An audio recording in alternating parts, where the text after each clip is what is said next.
Welcome back to the ATI podcast. This is Barrett for episode 15. Today we are welcoming Marcus Newstead of Fister, DayBringer, and Path of Might. Marcus Newstead is an Ironton, Missouri native with deep roots in the mineral area. I first crossed paths with Marcus while attending Arcadia Valley School District. We talked to Marcus about his humble beginnings as a local musician, turning into a regional musician, and then his advancement to national and international touring acts. Worth mentioning out the gate, Marcus was the bassist of Last Flight Home, whose music we've used in a lot of our promotional materials. So my personal fandom and interest in Marcus's artistic works dates literally over generations. Marcus now is in 3 separate projects that are doing a lot of moving and shaking in the music world: Fister, DayBringer, and Path of Might, as we mentioned. We dive into how Marcus got into all these projects, how he managed his creative output in time, and his various ideas and practices in each band he subscribes to. Also, we will be playing some exclusive live cuts of tracks from each of Marcus's projects today on the podcast. So will you please welcome this week's guest, Marcus Newstead.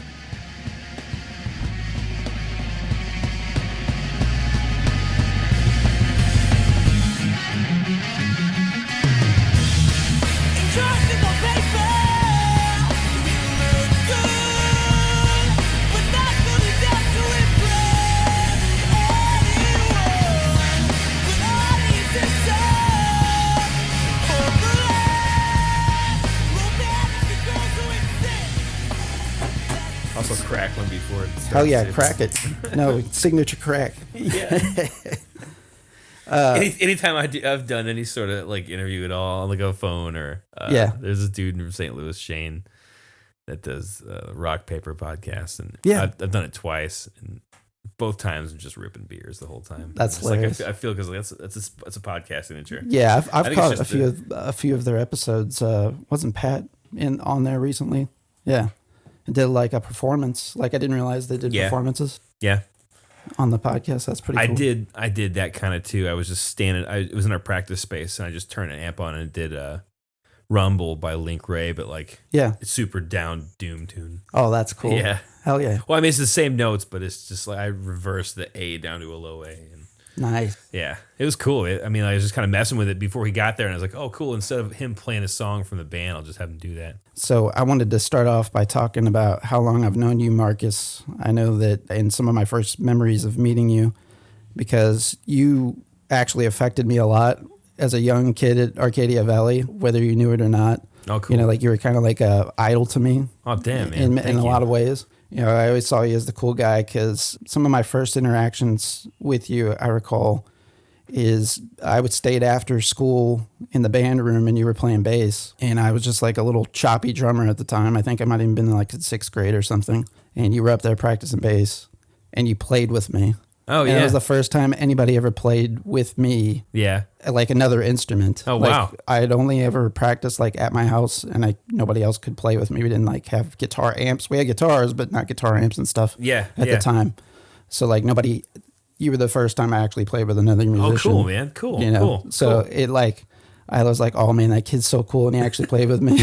So actually when I got older in band and I would noodle around after school, I paid it forward, and if there was a kid in there trying to play, you know. That's what, that was like the only place I could jam with people. Yeah. I mean, that's... There was like random people sometimes. Forcing whatever song I wanted to play on them. Right, exactly right. You should learn this song. Yeah, absolutely. But that had a huge impact on me. And then at some point a few years down the road too, somebody was like, well, Marcus is in bands. And I don't know if it was you that came back to AV because I feel like you might have already graduated by the time I was in high school, but I just remember a portable CD player with Last Flight Home on it. Somebody handed me headphones to listen to.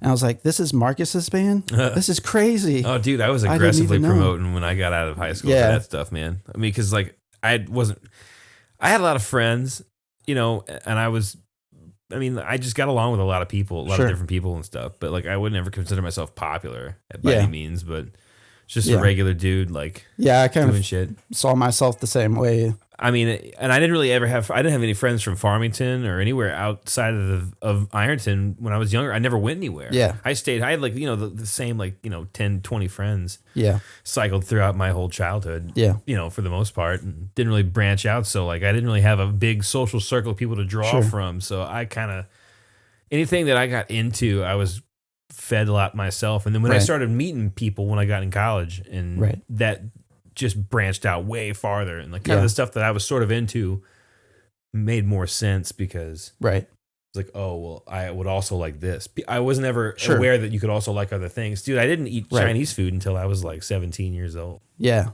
I mean, that's wild to think. Not for any reason other than like I lived in accessibility, Ironton. Right? Yeah, like, Ironton. My mom and dad, like, I mean, we cooked dinner, you know, almost every night, and then if we went to Farmington to like go to Walmart or something to shop or whatever, we'd maybe stop at Dairy Queen on the way home, or we would just eat when we got home, you know, like it's weird. Like it was never something that I ever knew existed as like a regular thing that people ate. I thought it was fucking wild. Yeah, no, that I had a very similar experience. Like the only time we ever went out, like the family treat was to go to McDonald's. Once Ironton had a McDonald's. Dude, yeah, 95, dude. I was playing soccer across the hospital grounds. There's a soccer fields over there. And I remember the line being like a freaking mile long. Yeah.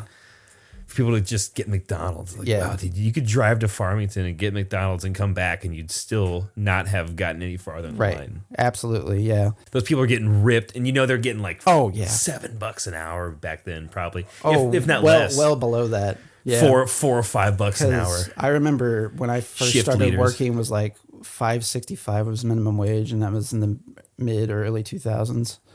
And so like when I worked at Save-A-Lot, I think I made $7.50 an hour. I remember it being like $5.15 at one point. I was stoked too. I was stoked I was making $7.50 an hour. Oh yeah. I thought that was like the oh man, $7.50 an hour. Yeah. That's insane. Like I'm gonna make like $50 today.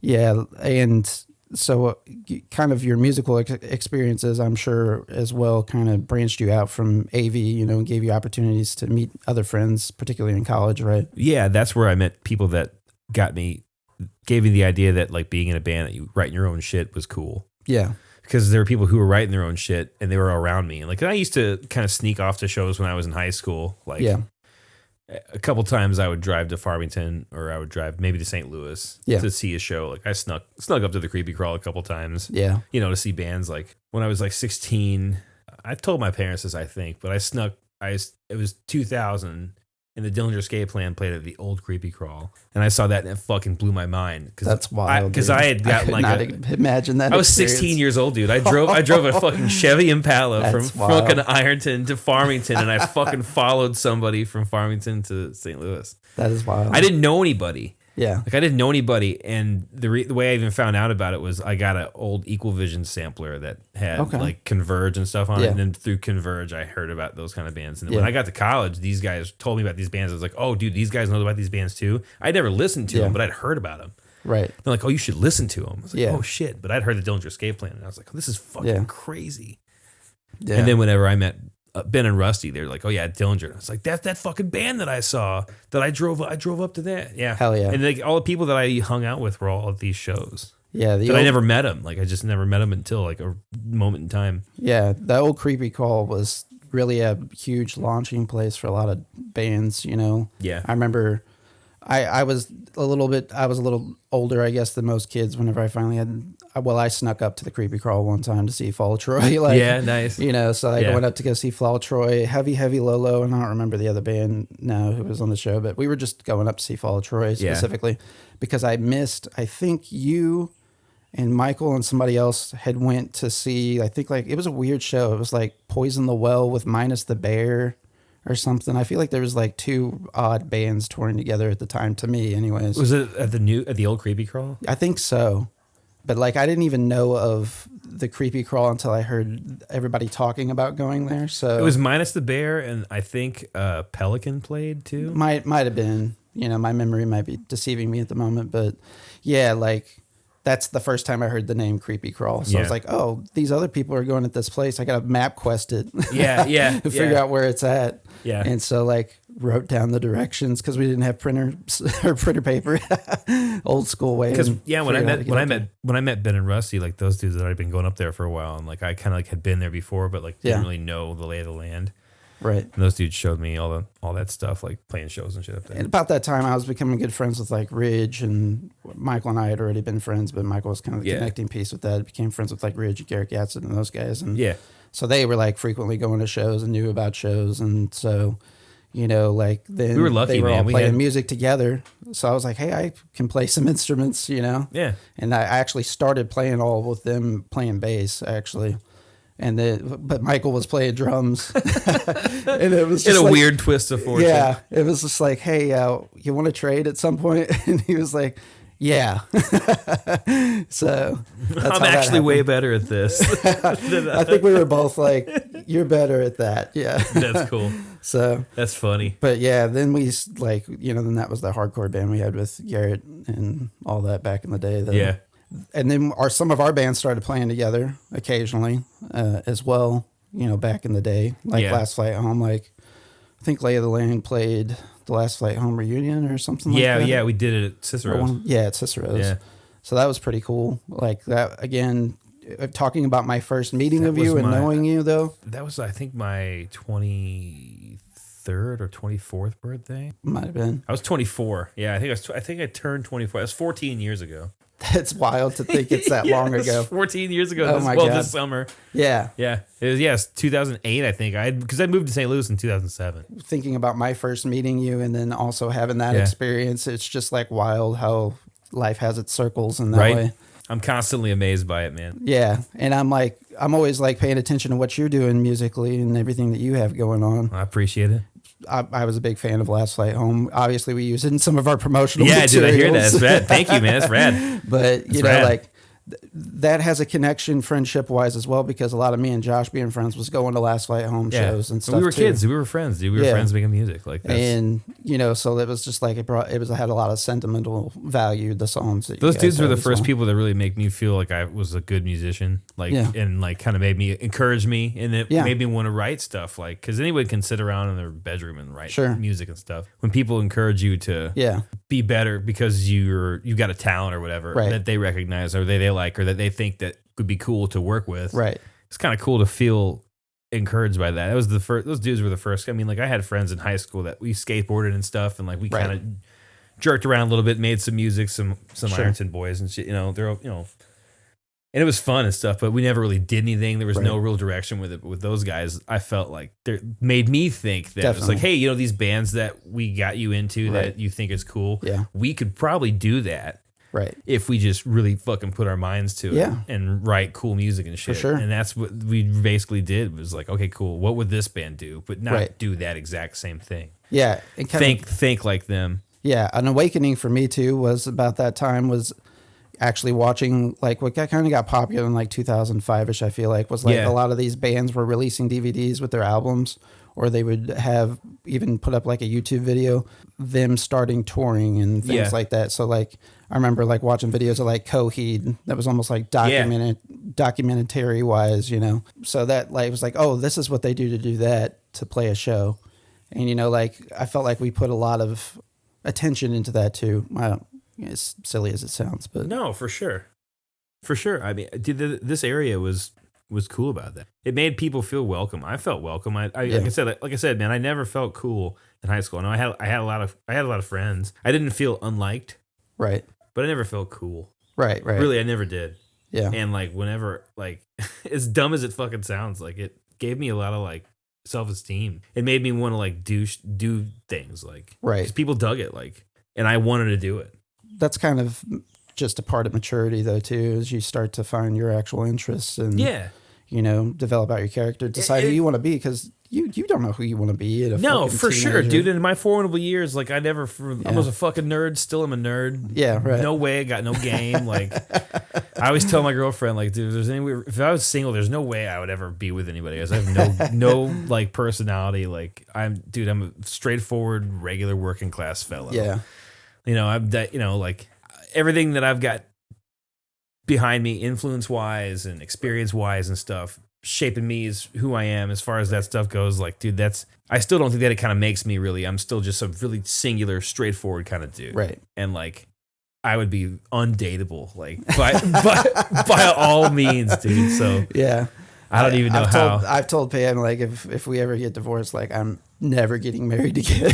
Dude, we get the biggest kick out of that. I think what it is for me and my spouse, I call her my spouse. We've been together for 12 and a half years, going on 13 years next year. And like we're gonna Kurt and Goldie it, I think. Yeah. At this point, we're not married yet. We're engaged, but sure.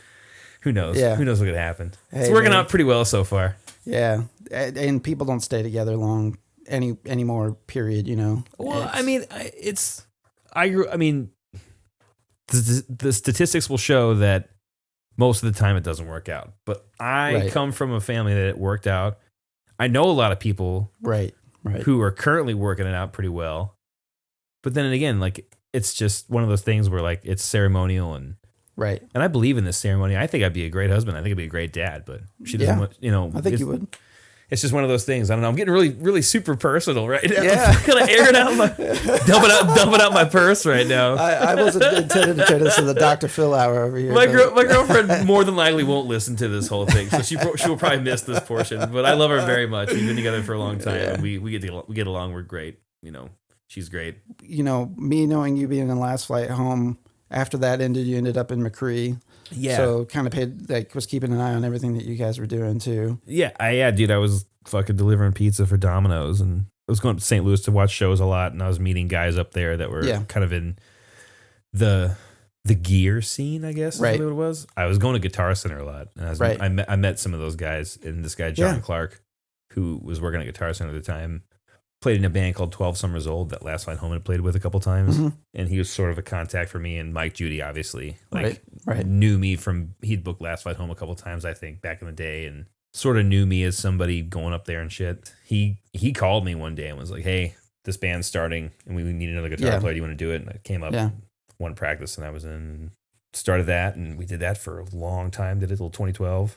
It was cool, man. So that was a change for you too, because I had always known you as a bassist, largely, and then the shift to guitar. But I was writing a lot of guitar parts for Last Flight Home too. Okay, me and Ben, I would call Ben up or Rusty up at like 2 a.m. and be like, "Dude, I got this riff. I got this idea." Seriously, Ben came over a couple times. I think seriously it was like midnight or 2:00 in the morning, and Ben came over, and I'd like taught him this riff that I just had stayed up. That's cool. I didn't drink, didn't smoke, I had no vices. I didn't even really drink much caffeine. I was just like up watching Adult Swim till fucking 5 a.m. and then going to college the next day, working at Domino's and shit. Like, got really into lambgoat.com and there you go. And like the PRP board and what's the other one? Kerrang. Yeah, Kerrang. Yep. Like started getting Kerrang. Kerrang's pretty big now. Yeah, it is. Yeah. They kind of do a wider range of stuff now than they used to. Right. And then there was a local St. Louis message board called GTP Inc. I've heard Joey talk about that a lot. Yeah. It was wild because it really honestly had a lot of people who were getting down pretty hard in the scene were on there. And like, it was a pretty relevant sort of area. Kind of social networking before social networking. It was. It was sort of like STL Punk adjacent, MySpace, pre-MySpace, Friendster adjacent, I would call it. Live Journal adjacent. AOL Instant Messenger adjacent. Call them back. That fucking era, Calling it back. Big time. That's what it was, dude. That's how people, mp3.com adjacent. Yeah, for sure. Like pre-Reverb, when Reverb.com came out, it was like, holy shit, you can put as many songs as you want. That's crazy, yeah. Bandcamp now is like, we're spoiled. Like, it's so great. I hope that it does. It got bought out by whatever. What did it get bought out by? It was a video game company or something? Yes. It's a CD Projekt Red. I think it's the company that has like shit. I don't know my video games very well. honestly. I did my research on that. But yeah, Bandcamp got bought out, but I don't think it's going to change. I mean, the model is too popular. Yeah, and successful. It's way too successful, and they get so much traffic that it's got to pay for itself. I didn't realize how effective it is to be their spotlighted band of the day sort of thing. It is. It is, yeah, because they do it by genre. Opportunity? I want to say Fister has before. I talked to we've done some Bandcamp exclusive stuff before. I don't know if we've like premiered stuff, but I could be wrong on that. But I know that we've been like the Bandcamp like top 10, something like that before. I feel like there's I was talking to Nathan Landel, who you might know. He was in back in the day Masada Complex, but he's in Harsh Realm now and in a band called Secret Shame. But he was Error Records. That you went to some world shows with us, actually. Oh, there with us. Yeah. Nathan, he had that Legion Hall up there. Yes, exactly. Yep. Yeah. You drank that High Life out of the empty, out of the empty gallon water bottle. I told Nathan I had him on the podcast. Filled the whole thing up with High Life like no one was going to notice. Like, dude, looks like we're drinking piss, man. Yes, it did. And it was like these guys are in here fucking going wild. Didn't you find like a Playboy in the parking lot, like a really old-ass Playboy in the middle of the road? It was either a Playboy or like a high society magazine or something skankier than Playboy. I don't think it was that classy. Or a Hustler, perhaps. It was Highland, Illinois, man. Yeah. It was fucking definitely not Playboy. It was fucking Screw magazine or something. Yeah, something dude, raunchy. That was a good time. But yeah, I think you rode up there at least once or twice with us to shows. Yeah, I rode with you guys to that show, and I think I rode with you guys to a show in Farmington one time too. Could have been. When Jake was playing with you guys too. Yeah. One time it was not. One time was not. He wasn't playing the one in Highland. Right. That was pre-Jake, and then I went. I didn't ride with you guys, but I went to one when you guys were playing with Jake. Was that Barbarino's? Yeah, you did guest vocals. I think I did. Yeah. No, that was outside. On your birthday, right? That was 3 shows I played that day. It was like a Machree show with Pat. It was fucking a Past Life Tiger show with me and Tony Saputo and Calvin. Yep. And then I did vocals for World. Hell yeah. You had a marathon that day. Dude, yeah. Fucking Michael broke his bass at the show before, and he needed to borrow bass for the show. That's right. I can't remember who reluctantly loaned him a bass.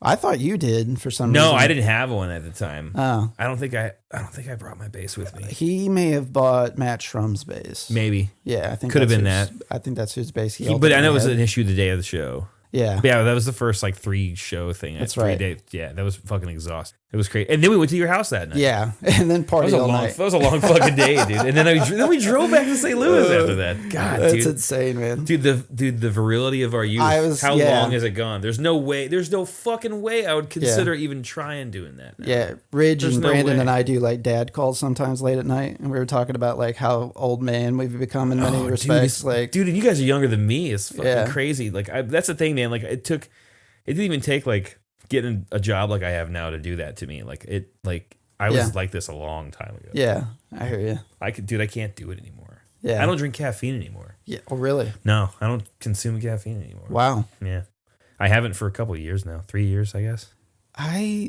Well, obviously it has it, but the only thing I take caffeine is coffee. Yeah, so coffee's a thing, man. Coffee is a ritual. Decaf, it's a ritual though. I love the taste of it. Yeah. I love coffee. I always loved coffee when I drank it before, but I stopped drinking caffeine just because I wasn't getting good sleep. Honestly, I probably should consider that. Well, it's crazy, man. Smoking big weed and stuff. For the most time, and getting involved with the bar scene and the service industry life, and you're jacked up all the time. Yeah. Adrenaline and you hate you go through these peaks and valleys of emotions, and just you're tense and you're on edge all the time. Caffeine is one of those companions that sort of drives it, right? Keeps the motor running, keeps the bearings greased, as it were. And it got to the point where it wasn't even keeping me awake. And then when I'd be on tour, right. I mean, if we were driving, I would be down in fucking 3 Red Bulls, man, in the course of a day. Then drink a bunch of beer and fucking whiskey or tequila, Wow. And so it was getting to the point where it just wasn't doing anything to me at all. I would drink a Red Bull and it would do nothing. I'd be driving at night, drink a Red Bull and be like, can't do it. Gotta go to sleep. Doesn't do shit to me. Yeah. Wow. And the reason I stopped drinking caffeine, and this is a life lesson to anybody, to listen to your body. I think that some of the best medical advice that anybody could get for free, and I'm all about cheap, dude. Yeah. Clearly. I hear you. I'm all about cheap. Nothing wrong with I spend good money on guitar amplifiers, gifts for my woman. Yeah. And, weed sometimes. Yeah. Everything else I could jam on a budget. Right. Big time. Yeah. I could live in a fucking cardboard box as long as I could take a shower every day. Right. You know what I'm saying? I hear you. But anyways, so caffeine was just like, dude, so I woke up one morning hungover as fuck. I was working at the Broadway Oyster Bar, and it was like an early morning shift. And I was hungover as fuck, and I was like, man, I need to get some caffeine in me. Right. Because I thought that was the remedy. I just, for years, just thought that was that's going to bring me out of this, man. It's going to bring me out of this. It was a late Monday night. Yeah. Solar Blues Band was jamming, and I fucking probably stayed and played. I used to play bass with them all the time. Go up there and jam with them and shit. Yeah. And I would stay till fucking 1 o'clock, 2 o'clock in the morning, helping them load out because they're all fucking in their 60s and 70s. And I think it's the right thing to do. Hell yeah. Pay it forward. Exactly right. I'm still able-bodied enough to absolutely to haul gear around. So why not help some dudes who paid their fucking dues? Be a guy, That's sweet. Woke up super hungover, got a Bang energy drink from the gas station. Yeah. On the way to work. And it tasted like nuclear cotton candy. It was the most disturbing jolt. It has nothing in it. Yeah. Nothing in it. No calories, no sugar, no none of that shit. Yeah. But there's something dangerous in there, dude. Yeah. There's just too much caffeine in it. There's too much caffeine in it, dude. I think I just OD'd. Yeah. I literally think I OD'd on caffeine. Oh wow, dude. I mean I've never OD'd on a drug just before. Just bad heart palpitations or what was going on with you? Dude, I drank it and felt immediate dog shit. My stomach felt like there was a rock in it. Yeah. Worked the whole day, no problem. I mean, got powered through it. Worked. It wasn't life debilitating. Yeah. I'm not trying to puss out from having a hangover and drinking it, making my belly feel upset. My tummy hurts. Oh my god, I can't work. But anyways, no, I felt gross. I just felt terrible, and then later on that day, I drank a fucking blueberry Red Bull, and I just was like, dude, why am I even doing this? And I drank it, and it tasted really good. And I was like, okay, cool, that's fine. My shits. And then the next morning, I woke up feeling like a complete train wreck again. Oh my god! I was off work the next day. I think I had band practice that night, and no, I drank the blueberry Red Bull before band practice that night. Yeah, that's what it was. Because I had band practice at 9 o'clock at night with DayBringer. It was super. Yeah. We always had to practice super late. Again, just the next day felt like garbage, dude. For 3 days, just felt like shit. And I stopped drinking caffeine. And I stopped drinking soda, basically, stopped drinking soda. Yeah. And caffeine. Yeah. And coffee. Yeah. No problems. Yeah. Totally fine. Wild. Hangover or not. Dude, I don't even really get hungover anymore. That's wild. I have to get fucking wild to be hungover. Yeah. I think that's what it was. Are you just drinking more water because you're not consuming caffeine? Pretty much. More water. I mean, when the job that I have now, it's basically physical labor, for the most part. Yeah. On one end of it, and the other end of it is I'm walking a lot. Yeah. I'm either walking 25,000 steps a day or I'm lifting heavy shit. One or the other. Yeah. So I'm always hydrating, and my eating cycle is pretty regular. Yeah. Well, that's and the thing I changed, dude, is no caffeine. Yeah. Wild. I eat candy. I drink fucking sometimes 10 beers a day. Yeah. Sometimes no beers a day. Wild, dude. But nothing. It's just that's crazy. Totally fine. And then my sleep schedule is completely down to nothing. Yeah. And I get great sleep, and I don't dream. It's awesome. That's wild too. Yeah, I don't dream anymore. That is crazy. Yeah, that's weed. That's the weed. Yeah. Yeah. Yeah, I'm not remembering my dreams. I'm starting to get to that point at all, which I think is good. Yeah. I took 6 weeks off from smoking weed to become a journeyman at my trade. Yeah. You have to piss clean. Yeah. And I was like, I'm going to just go old school. I'm not going to buy a solution or whatever. I'm going to stop smoking and see what it does to me. Yeah. Because I was really kind of worried about it. Because dude, it really is medicinal for me. Yeah, absolutely. I'm not a really rampant stoner in the real sense of it. I mean, I mean, down to get goofy. Don't get me wrong, but sure. In the real sense is for me, it's more medicinal. I'm a ritualistic kind of guy too. Yeah. Sure. Used to be, never before anything important. Then for a long time, it was always before something important. Right. And then I backed off for a while. Right. And then I took this break for 6 weeks, dude, and I passed my piss test, got my upgrade and shit, and now I'm a fucking full-on journeyman decorator and shit now. And like now, whenever I smoke, it like hits like it did back when I first started. Yeah.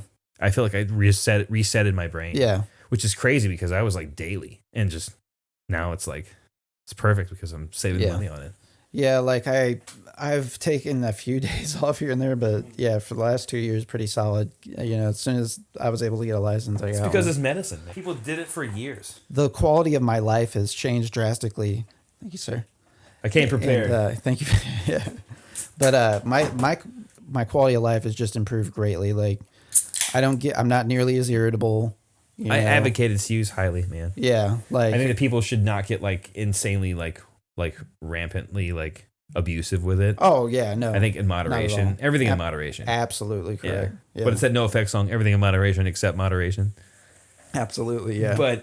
But yeah, like that's something like I think that opened up the world because Missouri, I mean, it's a fucking blue state only in a couple areas. It's a red state for real. Swing state is what they used to call it. Used to be, but then we started gerrymandering and redrawing district maps. Started gerrymandering. Continued a long tradition. Right. I think it's really what's happening. Yeah, absolutely. Wait a minute, what's going on up there? What's going on here? No, but no, like so whenever medical marijuana got voted in, like it was fucking 66 to 33. Like, okay, wait a minute. The state just flipped back to red and it's 66-33. Right. Some of those fucking rednecks know what's up. Oh, absolutely. And are seeing the writing on the wall. Especially if they live in a climate like we were talking about before we started recording, you know, like good enough to grow. Oh, yeah, man. There's a lot of that in Southeast Missouri. There's feed stores everywhere. There's gardening stores everywhere. Right. Greenhouses. When the pandemic hit, that was one of the only industries that didn't get hit because everyone was gardening. Right. There was demand for it. Right. It's a safe environment. You don't need a lot of people to work in it. Like you don't need a lot of close contact. Even more people were gardening because they were, you know, work layoffs or whatever the case was, or work from home. So where did we get off track? Yeah. We've been off track. We always get off track. That's my bad. So it's all good. No, I do it too, man. This is Barrett from the ATI podcast. Each week, Josh and I discuss current events, pop culture, music, TV, movies, politics, sports. Nothing is out of bounds. You can also tune in to learn about rising artists, small businesses. Whether it's music, graphic design, filmmaking, or even a brick and mortar mom and pop shop, we will be spotlighting folks and their endeavors. Listen to us on Spotify, Apple Podcasts, Google Podcasts, Amazon Music, Anchor, or anywhere you enjoy your podcasts. Just search ATI Podcast. We would like to thank you for your continued support, and as always, please stay safe out there. So I was just gonna, we were talking about your transition from bass to guitar, at least what I perceived as. Okay, that. yeah. So, oh my god, you know, dude, you had Machree. How do we get off track that fucking far? So yeah, Mike Judy called. We started Machree. We were in that band for a while, and then before that, like around like 2009, I moved in with. I was working at the New Creepy Crawl. Yeah. I got a job at the New Creepy Crawl. Yeah. Worked there for a while. Met all the guys that I know, like Bob Fancher, the guy who is the owner of Red Flag, and Kenny, and you know Scott Vogelbach and Rick Giordano and those guys. Ben worked there with me. Me and Ben have been pretty much up there together the whole time. Yeah. Like kind of side by side, kind of just working different places and still hanging out and shit. But that's cool. Yeah, like I met all those guys, and then me and Kenny moved in. I moved in with Kenny in 2009, and then we started Fister that month. Yeah. Was your guys' first work the Fister Sister? Yeah. That was it was Fisted Sister. Fisted Sister, I'm sorry. So we were just kind of like hanging out. Like we weren't even really trying to do anything serious. Kenny was like, he had just turned like, let's see, it was 13 years ago. So he just turned 30. Yeah, he had just turned 30, and he was like, I don't know if I want to do bands again. He had a kid, had a job and stuff, and then we were living together, and we just started like, because he showed me a lot of different bands that I'd never heard before. Yeah, sure. Whenever I was coming up with Rusty and Ben and Calvin and those guys, they showed me this insane just plethora of bands from everything from top to bottom. Like there was no single genre, so there was no real way to like kind of like really identify with anything. Right. nothing to really kind of nail myself down. So like I came up with a lot of crazy influences, and meeting Kenny up there I met Kenny years ago. Actually, I met Kenny like 20 years ago when I first met the Farmington guys. We were going to this place called SGM Records in South County. Yeah. It was a St. Louis local there? label. Yeah. Kenny worked there. Yeah. Calico System put stuff out on there. Okay. There was this like Creed wannabe St. Louis band called Unchained. Oh my God. They were on that label or whatever. Yeah. Oh my God. That's how I met Kenny. Kenny was working there.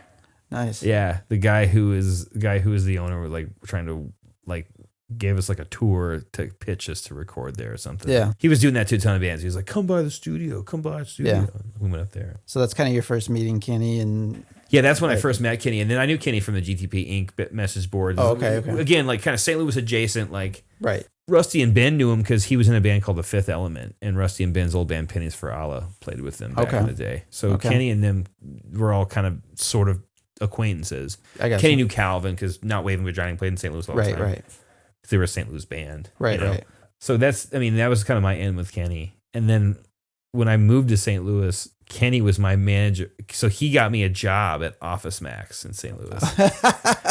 Kenny was my manager in the print department at Office Max in St. Louis. Yeah, Brentwood Promenade. It's not an Office Max anymore. I think it's a pet store now, or it's some kind of store. That's hilarious, dude. Yeah, that was my first. Well, I worked at the new Creepy Crawl. I worked there, and I was a telemarketer.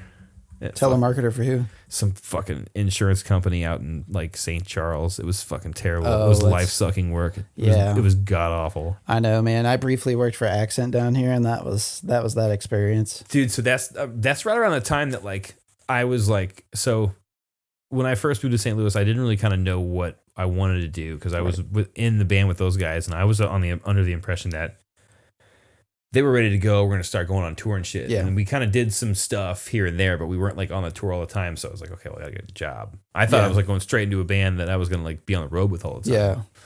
Not that I was naive enough to think that I didn't need to get a job.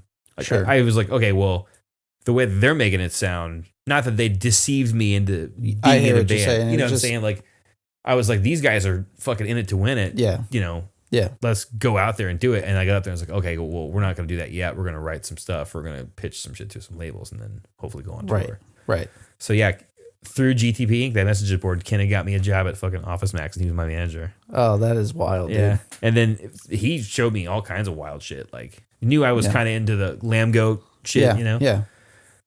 Kind of pseudo into the hardcore scene. I had a lot of friends in the hardcore scene in St. Louis whenever I was still living in Farmington. Yeah. Or not Farmington, Ironton, when I was still, I guess, part of the Farmington scene. Yeah, right. A lot of my friends from St. Louis were like hardcore dudes. Right.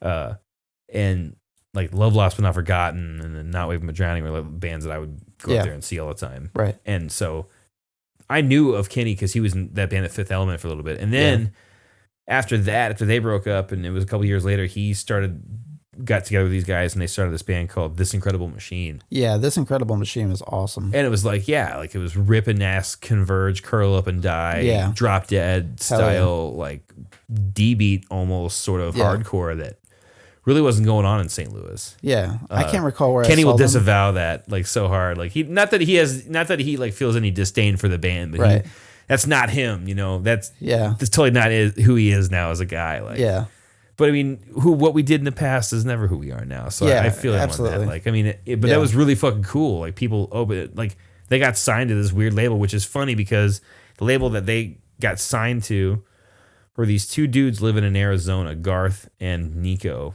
and eventually in the future, both of them individually released Fister albums. That's wild. Reconnected with Kenny over the years, was like, hey, I have this label now. That's dope. So how did you guys get Kirk in the band? Kirk was working at Foo Bar. Creepy Crawl ended. All the guys that worked at Creepy Crawl ended up working at Foo Bar at one point or another. Yeah. It became the second Creepy Crawl. Kenny and I I was bartending there. Here and there. Kenny was bartending, managing, doing sound. Right. Kirk was managing. Bob knew Kirk from back in the day. Bob Fancher, the guy that owns Red Flag and Foo Bar and shit. So Kirk was just a guy that was up there. Kind of like the same kind of stuff, you know? Same kind of bands. Yeah. Right. He was playing music with Bob, and I ended up playing music with Bob and them for a little bit too. But me and Kenny just started like jamming on this stuff, recording it at the house. My sort of humble beginnings for Fister is what I like to call bong rips in the bedroom. Because that's basically what it was. Like, oh, we were living together, just chilling, like hanging out. Like, he showed me all these bands that I'd never, like, I had heard of Caius, I'd heard of like Crowbar, and I'd heard of I Hate God, and like, you know, these bands that he kind of switched away. And then he was like, hey man, there's also these bands called like Asunder, Corrupted, Burning Witch, Sun, you know, Yob. Yeah. Like all these immense sort of like just off the chart heavy transcendental stuff that I just never really had ever heard before. And Kenny was like, hey, check this shit out, man. It's fucking, you would be into this, I think. Cause the band Mare, I had heard Hydra Head band. Like, like, okay, so I'm into the slow stuff kind of, you know, going into it, like I can dig this. And I liked ISIS and I liked the Neurosis kind of, but I never heard these bands going off the chart like that. And it just was like fucking out of this world. And then we just were just bullshitting one night and was like, hey, let's try to record some stuff into the computer with, you know, just tune way down and like try to write a fucking Electric Wizard song or whatever, or a sleep song. A lot of the bands you just like riffed on just now, on Hydra Head in particular, were like a lot of inspirations for like whenever me and Ridge decided like, hey, let's just start something, we'll find other people to play with us. And then Joey started playing with us, and Joey exposed us to a lot of those bands. Like I remember Joey showed us Sun and like Boris, like and Venom, and like we were just like, fuck, this is awesome. Like it just opened up our entire world, you know, I mean, musically. Like that whole sort of like spectrum of music opened my eyes to just embodying like tone worship. Like if it sounds good, you can vibe with it. And like, I don't know, that sounds like some hippie shit, but no, I agree. So like a band that I was always dismissive of when I was younger, now this is gonna throw it back, but like T-Rex, because I just always saw them as glam rock, you know, like but then like you go back and listen to them now, like they were a fucking wall of sound and heavy as fuck, heavy, and very overlooked as a heavy band for sure. And then really like a lot of that stuff was what got us together. Like, hey, we want to write super slow, punishing, heavy shit that is a little stony. You know, we were, you know, getting ripped all the time. Like, you know, sort of emulating that, and then sort of achieving these tones that it was like, this sounds pretty fucking cool, actually. This would sound cool as a band. And like something came about that I think Yakuza was coming through town, and Kenny, I can't remember if Yakuza asked us if we wanted to play and then we sort of got together, or if we got actually together. So our first show was with Yakuza, and Kirk didn't even play it, actually. It was me, Kenny, Ben played other guitar, and Keenest, the guy that plays drums. Ben was in it initially. Originally, he was supposed to be in it. Yeah, it was me, Ben, and Kenny, and it was supposed to be all basses. Oh, really? It was supposed to be all three. That. Yeah, 3 basses and a drummer. Like 2 basses doing guitar parts and 1 bass. It was supposed to be like total like. That's wild, dude. Total caveman. Like that would have been just dope. Absolute fucking like just nonsense. Like what kind of band is that? I mean, it's a cool idea for a band, but like how practical tonally, is that? Why would we want to spend time fucking making that happen? Sure. I mean, I get it, but so anyways, it'd just be like, oh yeah, I'll play guitar now. We'll start writing actual sort of songs. Kenny was programming the drums, and I was coming up with the riffs. And essentially from the time that we started doing vocals to it and writing lyrics and making them sound like actual songs, like we were doing like every week we would do like a song. We would just pick a day and like we'd do a whole song that day. Yeah.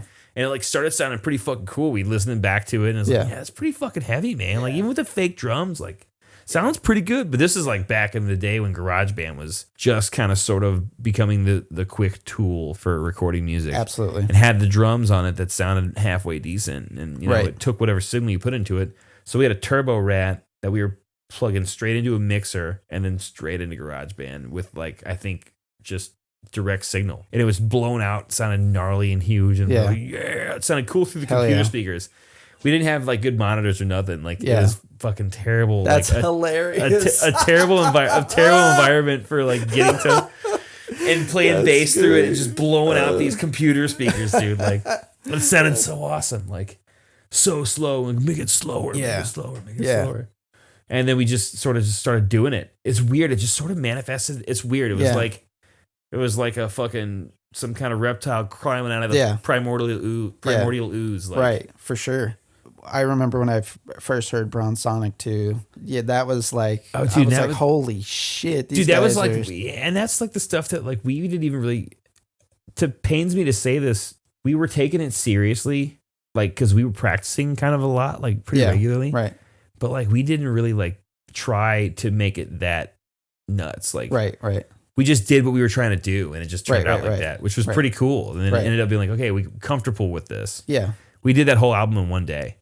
No way. Yeah. Bronze Sonic, every song on Bronze Sonic, we were there in one day.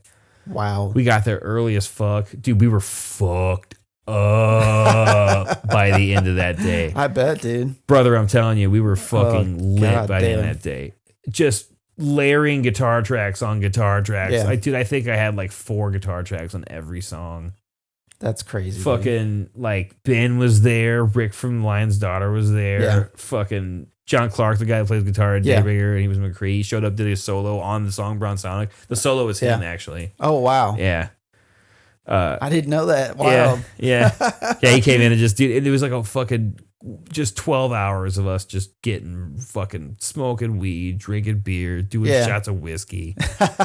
It was a fucking long day, dude. It was such a long day. But we did it in one day. Thad from Kenny's other band, This Incredible Machine turned into Ashes and Iron. Right. And Thad was the drummer for all that. And he was the engineer for that. We did that at Firebrand. I love Ashes and Iron too. They're still doing it too. Oh yeah. They'll break one out on you. Fucking awesome heavy band. Absolutely. Yeah, they're great dudes. I was in Ashes and Iron for a little bit. Yeah. Never played a show with him, but I practiced with him. That's another when I was working with Kenny at Office Max. Yeah. He was like, "Hey, you should play second guitar in Ashes and Iron." Yeah. And that's another early reason how we bonded. Yeah. Hell yeah, dude. And then after that, we had that out, and it was getting reviewed by people. Like online reviews just started coming in, and people dug it. All of your albums are fucking dope. Yeah. Well, we tried. You can see the progression in the music. Yeah, like we started taking it more seriously. Like, I mean, we were practicing more. Like hey, people were digging this. I'm digging this more. It's kind of took that evil turn. Yeah, absolutely. Whenever it went from the stoner sleep worship into the evil kind of turn, is when we really sort of like, hey, we could do this. Like, and then we wrote. Me and Kenny and Kirk got together and wrote Infernal Paramount songs, those 2 songs. And then from there on out, I call that the crossover record. That's the first serious Fister record. Yeah. Bronze Sonic, I think, is a serious record. It's not like goofy. Like, there's still some heavy shit on there. Yeah, for sure. We still will sometimes play some of those riffs and we'll slow them down, or we'll kind of modernize them to the point where like we're kind of like what it would sound like if we played them now with our, years, 13 years as a band and like behind us or whatever. That's always fun to do, though, to revisit old material. We've talked about it, doing stuff here and there, redoing it. And we did a Bronze Sonic show, like, I don't know, like maybe 4 years ago, 5 years ago. We did the whole record front to back. Yeah. Played everything on the record. Even the weird shit, like the long song at the end. Didn't that come out in 2012? Or am I misremembering? Before that, Bronze Sonic was 2010, I think it came out. 2010 it came out. And but we had only been playing live like around regularly. Actually, the 10-year anniversary of the Infernal Paramount was yesterday or 2 days ago. I think that came out 10 years ago.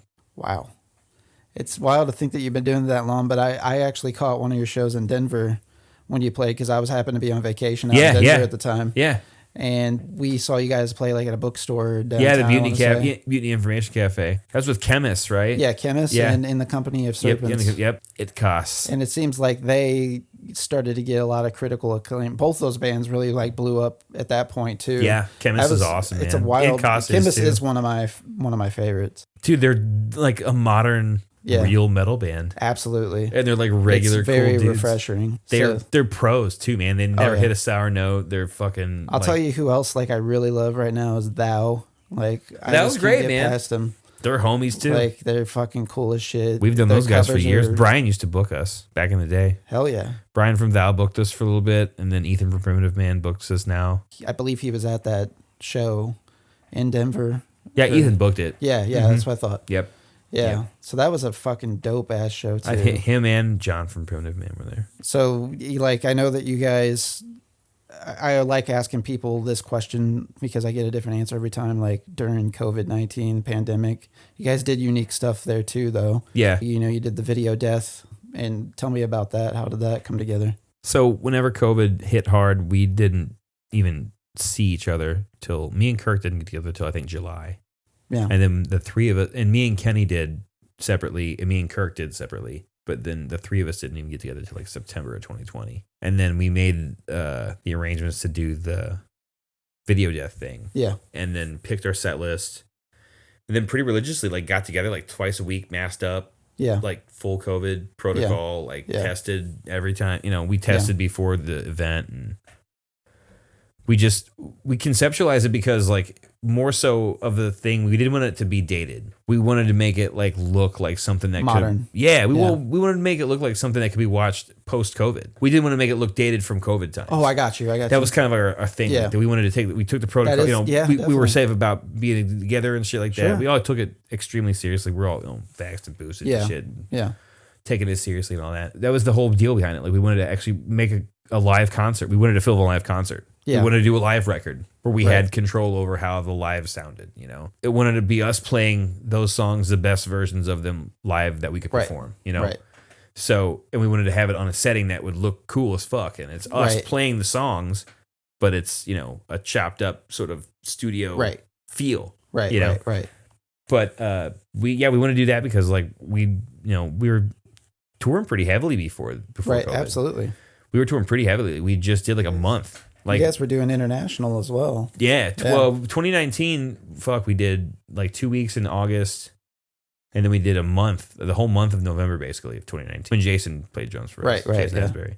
That was like 3 months before COVID was like a thing. Yeah. I mean, it started happening. Yeah. We were hearing about it. And then like we got back and we're like, okay, cool. Well, we're going to take 2020 off. Like that was that was the whole Fister sentiment. We were going to take 2020 off, write new stuff because we hadn't written anything in a couple of years. Like we'd written the No Spirit Within record, and then we had the 10-year anniversary Decade of Depression cover record. Yep. And we hadn't written any new material since 2017. And it was like, all right, we got this whole year. We're not going to go on tour. Something big comes up, we'll do it. Gonna play maybe one local show. Yeah. Be real discreet about it, you know. I think we had one show booked. It was with the Lion. It was the Lion's Daughter, us, Hell Night. I love all of them. Lion's Daughter, Hell Night, us, and who was the other? And we postponed it. It was like our postponed. It was like April or something. I think is what it was gonna be. Like, cool. We're not gonna do anything. We're gonna lay up, write shit. You know, take the time to write stuff. I've got a computer.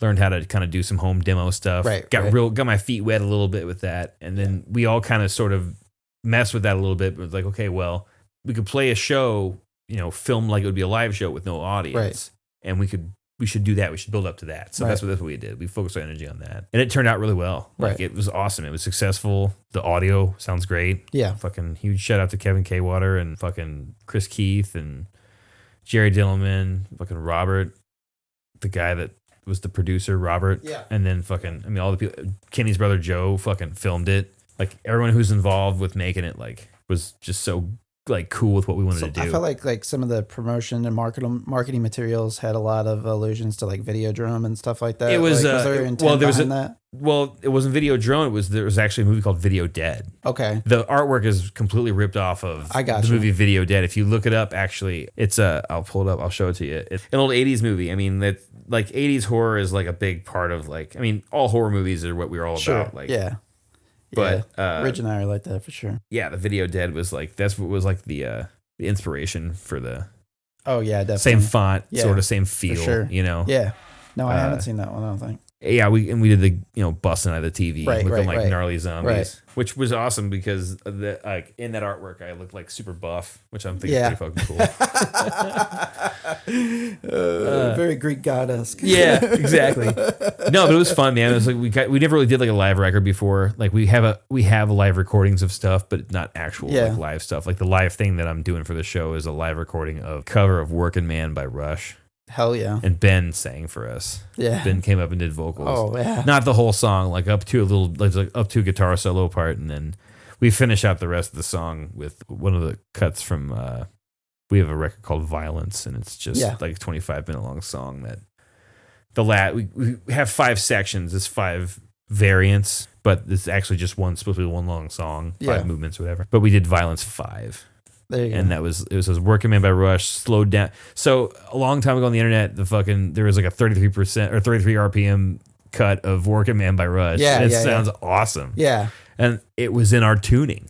Yeah. It's perfectly in our tuning. So I was like, fuck yeah. So Kenny was like, we should learn that as that. So we learned that and we played it, and Ben did vocals for it. That's dope. Yeah. And then it was, I think it was I can't remember what show. It was in January of 2012. It was like when Violence came out. Yeah. I've done that before where I forgot to like change the RPMs on my record player, and I'll put it on there, and I've done it with Converge, and I've done it with Touche Converge Amore. is great with it. Yeah. Well, the 33 RPM rip of Jane Doe, I guess, was real popular there for a while. People are starting to I find it interesting too. People are starting to get back into tapes, but technology is advanced as well too.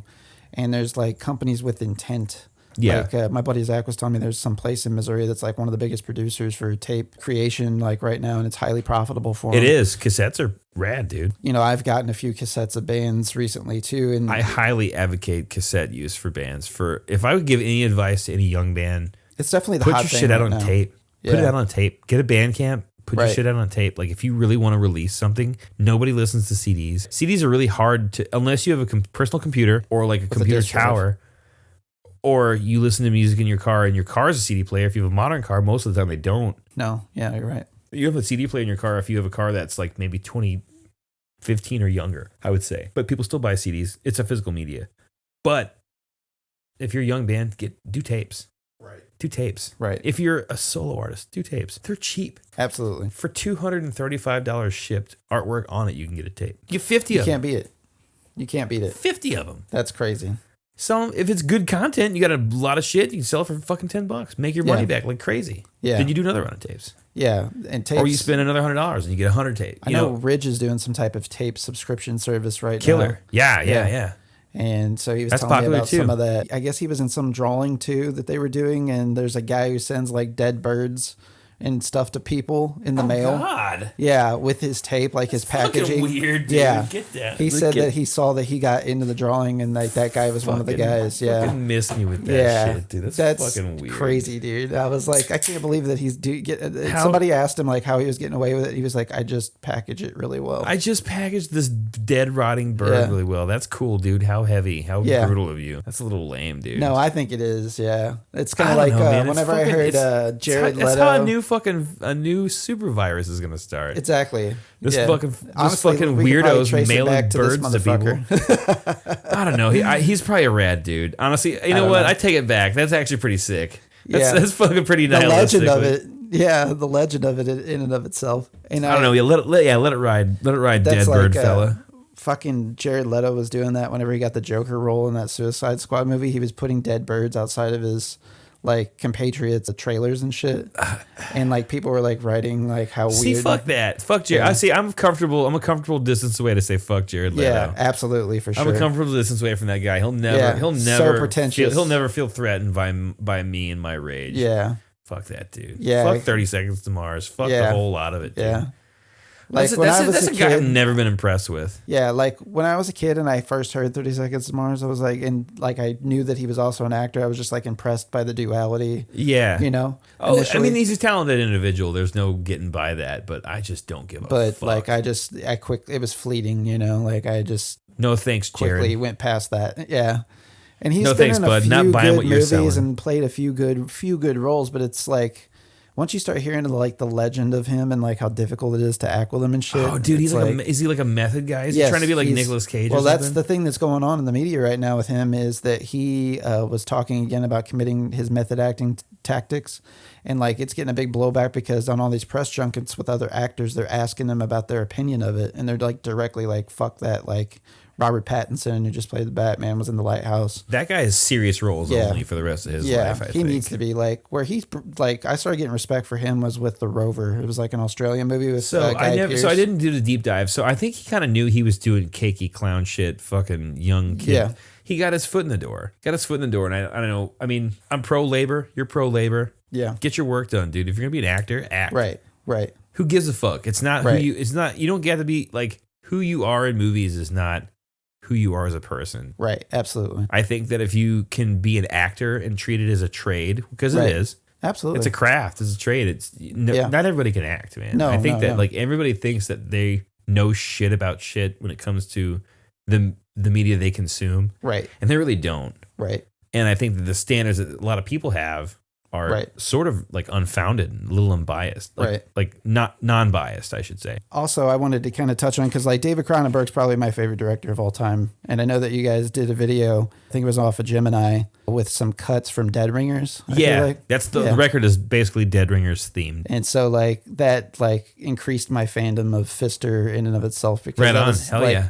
I like David. I went on a huge Cronenberg phase in like, I want to say 2008 or 9. Yeah, Gemini was the original name for that movie too. And so that's like, what we wanted to call the record DayBringers, but it almost made it a little too obvious. Yeah. So we sort of like did that. Makes sense. Yeah, and then I mean, there's a little bit like there's a couple. I mean, the track Gemini itself is basically about the movie. So when are you guys going to do a concept album on Crash, dude? No, I don't know.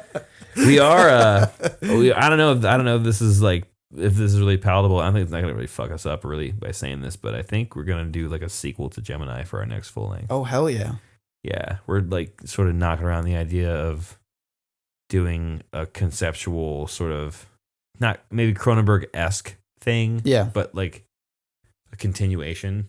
Have you seen the trailer for his new movie with Vigo that's coming out? Yeah, I did, and it's pretty awesome. Yeah, he's getting back to the body horror stuff. Yeah, it's gonna be fucking nuts. Yeah, like for sure. And he knows that everyone's expecting like pure madness to happen. Yeah, like I feel like he's more aware now of his cult phenomenon and stuff, especially with his son making movies now. Brandon, Possessor's great. I love Possessor. I feel like it's actually underrated. I'm kind of really afraid. Not afraid. I'm afraid to see what he does next, because it's gonna be fucking Antiviral. insane. It shook me like how good it was. Yeah. Like when I watched it, I was like, this he's talented. Is I mean, great. he has it in his genes, man. Like he's taken on that role like quite well. Yeah. Why not? Like, you're fucking David Cronenberg's son. What are you gonna do? You're David Cronenberg's son. Like, what? Exactly right. What film are you gonna get into that's like more relevant than filmmaking? Like, and he looks equally as wild as his dad. Dude, he's a psychopath. Dude, his dad's a psychopath too. But I don't like. You can't fake the funk, dude. Yeah, hell yeah. There's nobody keeping it realer than fucking David Cronenberg. Truly. Well, David Lynch maybe.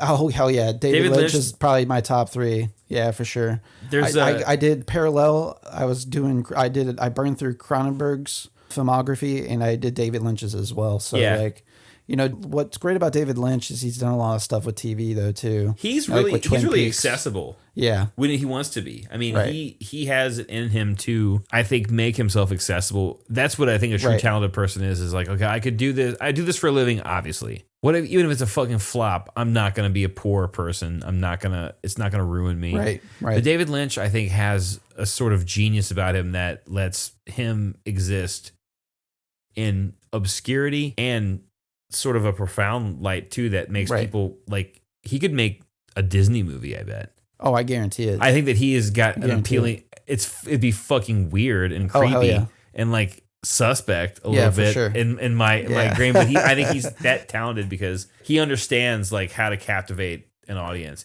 and that's really what it is. Like when you create something for consumption, you want people to react to it. For sure, you want people to react to it in any way. Like that there's steps of it. There's there's initial sort of like drawing someone in from what you're giving to them. There's what they give back to you initially, but then there's what they give back to you in the long run, right? And then it's what you give back to them on the end part of it. And with David Lynch, he will just draw you in and keep you like just mystified. Hell yeah, just mystified and wanting to understand like what the fuck is going on. The biggest thing that I'm drawn to him is his universe building. He puts so much attention to detail, even to the most background characters, and they become iconic. You know, like as silly as of a character as Log Lady is in Twin Peaks, it's like everybody knows the reference immediately. If you know, you know. Like there's even like there's a popularity to that right now. Like you see it shirts made in like Spencer's and shit about Log Lady. So like it's actually permeated. And he had, of course, there was like an interest whenever they started streaming that on Netflix too, for him to come back and do the new Twin Peaks as well. Yeah. So he did that for Showtime, but there was a cult phenomenon. I feel like he had a second life. He's big on lore. Yeah, absolutely. He wants people to be engaged in the things that he's doing, and wants people to dive deeper.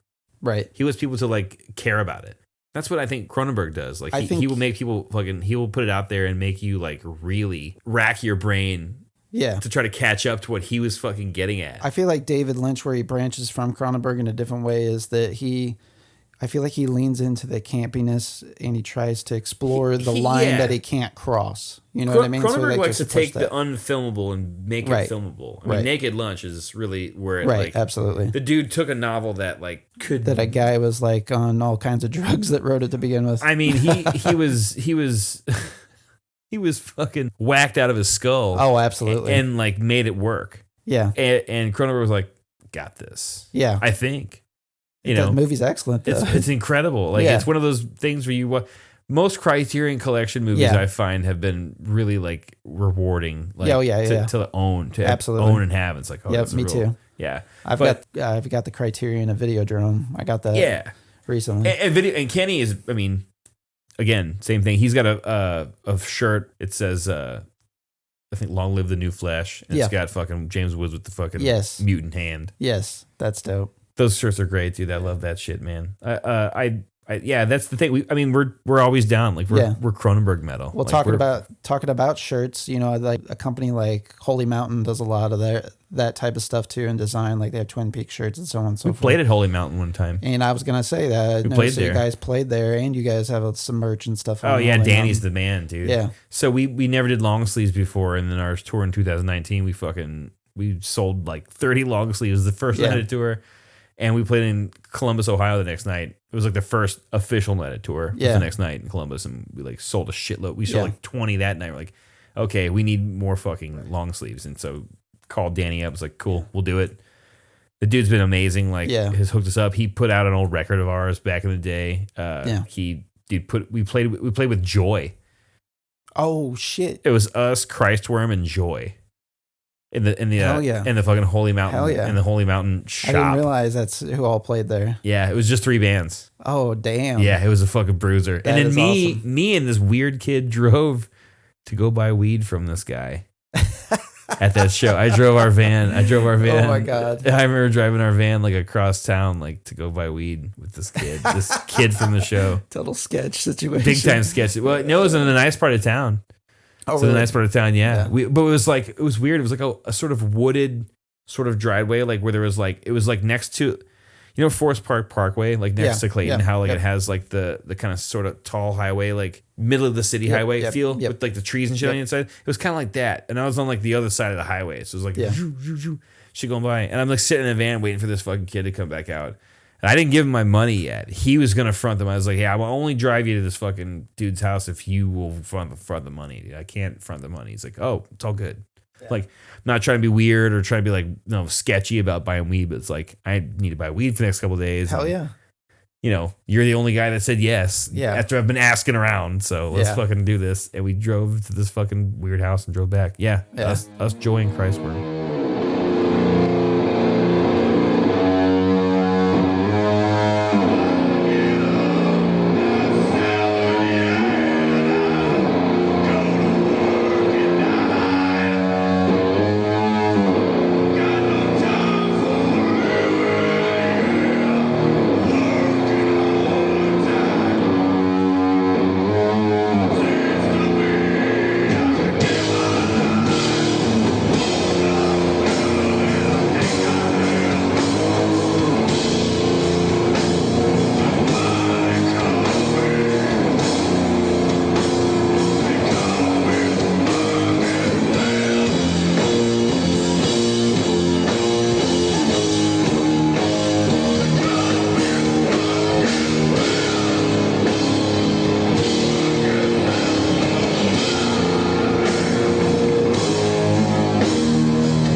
Hey, this is Josh from ATI Podcast. For show updates and news about the podcast, follow us on social media. You can follow us on Facebook at facebook.com/ATI Podcast 22, on Twitter at podcast_ATI, on Instagram at the ATI Podcast, on TikTok at ATI Podcast. DMs are always welcome. Have a question for the show? You can always email us at atipodcastquestions@gmail.com. Stay safe out there.